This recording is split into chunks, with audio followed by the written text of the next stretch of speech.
प्रभु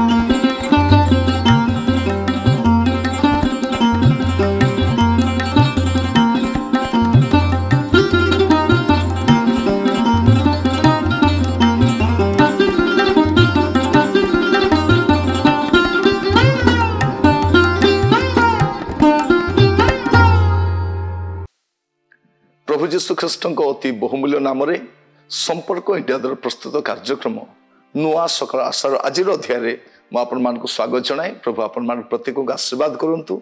आज आम जो प्रसंग में प्रभु को वाक्य ध्यान करवा आलोच्य प्रसंग होची पुराणा वर्षर शेष सिद्धांत। पुराणा वर्षर शेष सिद्धांत आम यही वर्षर शेष आड़ को आसीचु। शेष दिन मानक बास करुचु। शेष मुहूर्त गुड़ाक आसीचु। जदि आम अतीत को अनेक देखा गुड़े विषय घटी जाइए। घटना दुर्घटना परिपूर्ण वर्षटी अटे। घात प्रतिघात अभाव अनाटन सबुर सुखद परिस्थिति नथिला। ए समस्त भितरे आमे गति करिछु। ए वर्षर शेष आम सिद्धांत किपर रहिबा दरकार। प्रथम विषय आपण ए नुआ वर्ष प्रवेश करने पूर्वर आपण जीवन में कर पुराना पाप गुड़िक ताकू परित्याग करंतु। जहाँ जहाँ भी करिसेंती ए सब परित्याग करी आपण नूतन वर्ष प्रवेश करने प्रस्तुत हूँ। नहिले कौन हम ए पुराना पाप ए पुराना अभ्यास ए पुराना दुर्बलता आपण को नुआ वर्ष में आशीर्वाद दबने। जो आपण ए वर्ष हंतसंत होती जो ए वर्ष आपण आशीर्वाद हरई आरोग्यता हरई मंगल हरई ता निश्चित भाव में पुनरावृत्ति हेब जदि आपण ए पाप गुड़ाक छाड़े ना। तेणु मुझे कहवाई चाहे प्रथम विषय कौन करवा आम आमर पुराना जीवन में कर भूल गुड़ाक आम समीक्षा करी ताकू छाड़ापी चेष्टा करवा। ता सहित आग को बढ़ंतु नहीं। हितोपदेश 28 तार 13 लिखा जाए जे अधर्म आच्छादन करे से मंगल पाए नहीं मतलब जो लोक ता स्वीकार कर छाड़ से मंगल पाए। तेणु आपण ए वर्ष जहाँ जहाँ करिसेंती जहाँ करवा उचित नथिला ए प्रकार मंद विषय गुड़ाक जदि आपन जीवन रही ताकू आपण छाड़ंतु आग को बढ़ंतु। वर्ष चलित वर्ष आपण भूल गुड़ी को पुनरावृत्ति करंतु नहीं। आपण को भूल रु किछि शिखंतु। जदि आपणकर व्यवहार रे समस्या पड़ी जाइछंती आपणकर अर्थ संक्रांत रे आपणकर चाकरी क्षेत्र रे जोठी मध्य आपण किछि भूल करिछंती सेठु आपण शिखंतु। या मु कहिबा पई चाहे। या द्वितीय विषय आपण ए पुराना वर्ष शेष सिद्धांत यह आपण जीवन हेबा कथा। आपण कौन करबा दरकार ए नूतन वर्ष प्रवेश करने पूर्वर आपणकर जो मनोमालिन मतांतर अशांति गंडगोल रही ताकू समाधान करी आपण नुआ वर्ष प्रवेश करने को चेष्टा करंतु। आपण चेष्टा करंतु कारण ए तिक्तता आपणकर जीवन में आहुरी गुड़े समस्या नहीं आसीबो। किछि उत्तमता आप देखिपारे नहीं। तेणु आप शेष सिद्धांत हो नुआ वर्ष प्रवेश करने पूर्वर एठी करिथिबा ए अशांतिकर विषय को परित्याग कर जीवा आपण एही वर्ष ए चलित वर्ष रे आपण गुड़े सिद्धांत नहीं ता सफल ही नहीं। गुड़े स्वप्न देखी गुड़े उद्यम करिसेंती ता पूरा ही नहीं। तथापि सुधा आपण नूतन वर्ष प्रवेश करने पूर्व गोटे सिद्धांत नियंतु ए नूतन वर्षटी आपण किपरि काटिबे से समय को आपण कि प्रकार व्यवहार करिवे प्रभु आपन को देइथिबा सेही समय गुडी को आपन किपरि भाबरे कटाइबा पई चाहिबे ता आपन सिद्धांत चिंता करिके देखंतु। आउ एई चलित वर्ष रे आपन जो संपर्क गुडी को रखी छंती आउ से संपर्क द्वारा आपन कष्ट पाई छंती से संपर्क रो आपन वंचित रहंतु। आपन बसिकी आपनकर पुराना जीवन रो समस्त अध्याय को थोड़े तर्जमा करके देखंतु।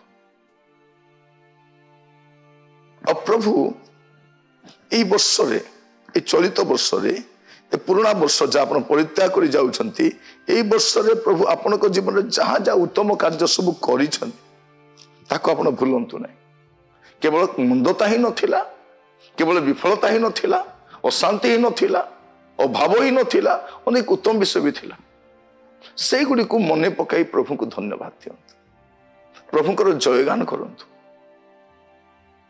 जदि संभव हुए वर्षर शेष दिन गुडी को उपवास गोटे दिन कटातु, व्यक्तिगत भाव में पारिवारिक भाव में मध्य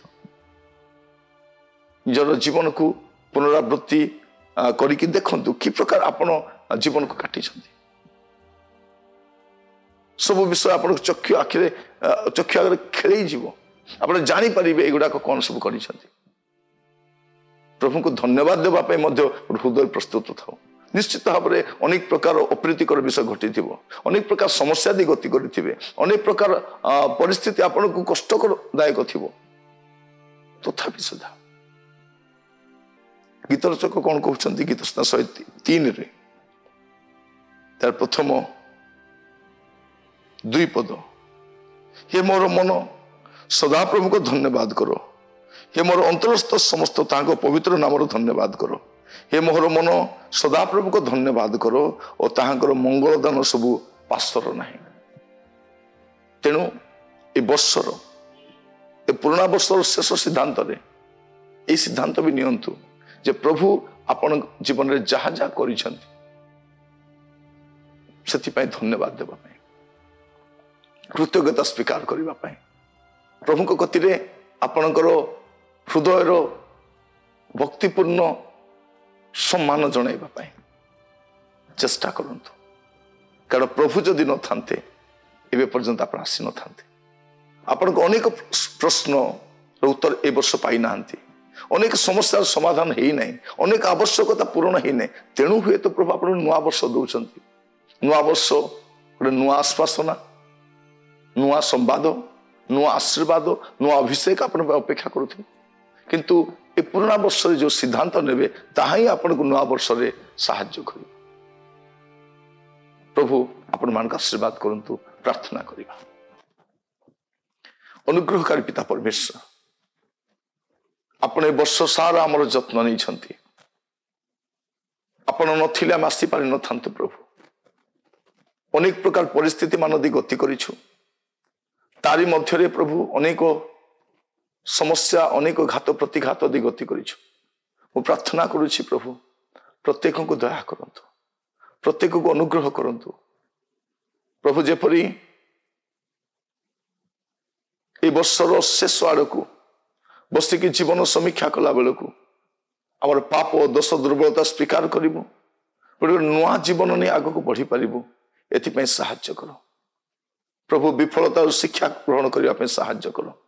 प्रत्येक को आपण हस्त रखिली, आपण को दया गुण कढ़ी नियंतु। आदर महिमा गौरव आपण को दे प्रार्थना मोर प्राणर प्रिय यीशु नाम रे मागिली, आमेन आमेन। प्रभु आपण मान प्रत्येक को बाहुल रूपे आशीर्वाद करंतु। नमस्कार।